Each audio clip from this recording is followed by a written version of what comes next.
Imagine you got the car from the US, you bought it and you paid for everything. You will still need some means of delivery from the US down to Nigeria. That is exactly what tone does in the delivery of a speech. It actually helps you convey the knowledge and helps you deliver it to people.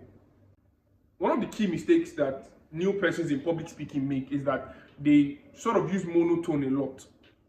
They speak in one tone from the beginning of their speech to the ending, or they use one single tone for a very long time. Now, the effect of using monotone is this: people do not have the attention span to sit and allow you speak in one single tone from beginning to the end. If you're going to keep your audience engaged, you have to learn how to switch your volumes and switch the pace at which you speak. You know, public speakers have a lot to learn from actors in terms of how we gesticulate. And we also have a lot to learn from singers in terms of how we use our vocal cords. And so it is important that if you're going to go into public speaking, you need to learn that you're not allowed to use one tone for too long. You need to switch it up. Have the ups, have the downs. It is exactly what makes your speech deliverable. It is possible that you have all the knowledge in the world. It is possible that you have read thousands of books, watched hundreds of videos, and you are beaming with so much knowledge, and you're eager to actually give people the knowledge. You're eager to speak. You're eager to let people know that, oh, this is what I think, this is what I know, this is how you should think. You know, you're ready to change the world, but you do not have a mechanism for delivery. It is almost the same with you not having any knowledge at all. Because if you have so much knowledge to give, but then the other person is not receiving it, it is quite pointless. And so if you want to learn how to build the bridge between knowledge and delivery in a speech, you need to learn how to use your tone. You need to learn how to create melody when you speak. And here's one of the best ways that I give to my students for them to be able to do this. The first thing is you need to admit that truly I need some form of help.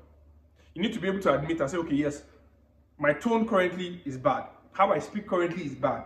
And I want this to improve. I want to improve upon this particular skill. What admitting does is this: it gives you the appropriate lens and vision to be able to see what exactly is wrong and what exactly needs to be changed.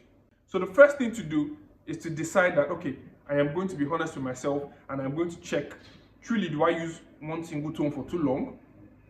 Or do I even use one single tone throughout when I speak? The second thing is you need to understand how the use of tone works. And here's a simple thing if you want to start out and you want to get better. The first thing I would advise you to do is, when you start speaking, when you're starting a sentence, I advise you take your pitch higher. You allow your pitch go higher.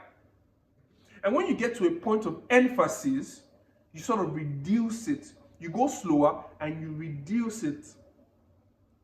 What this does is that it highlights that particular point in the mind of your audience, and it creates variations. So the brain is hearing you speak at a particular pace, and then you switch it up. So the switching up at that very point allows the brain to reconnect to what you're saying. The brain doesn't get familiar. You switch it up, so it reconnects back, and also it highlights your point. You know, speaking and writing have quite a number of things in common. And one of the things we have in common is, for example, whenever someone wants to highlight a point when they write, they sort of bold it. In speaking, you can't, of course, bold it, but what you do is that you reduce your pitch and you say it slower. It creates a means of emphasis on that particular thing. And so if you're going to master the use of tone, you need to understand that you need to start high, and then when you get to the point of emphasis, you take it slow.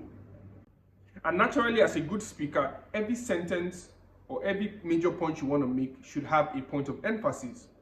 And the last thing is for you to actively practice. You need to say, okay, I'm going to actively practice on improving my tone. One of the common issues that people face when they get to the point of practice is that, number one, they feel they are being fake. Number two is that they feel they are shouting. I want to tell you that those two are just common misconceptions that your brain is giving to you. Firstly, you're not shouting. Secondly, it seems fake because it is unfamiliar. You're not used to it, right? So you've been speaking at this particular volume all your life. Now I'm asking you to increase it to this. of course, your natural self is going to feel some resistance. And so that resistance is what makes you feel like, oh, I'm being fake. I'm not being natural. That's wrong. You need to develop it. You know, speaking is a skill. Communication is a skill. And what that means is that a skill needs to be developed. A skill needs to be improved upon. And so if you want to go into public speaking, you would need to look into improving how you use your tone, how you use your vocal cords to create melody in the ears of your audience.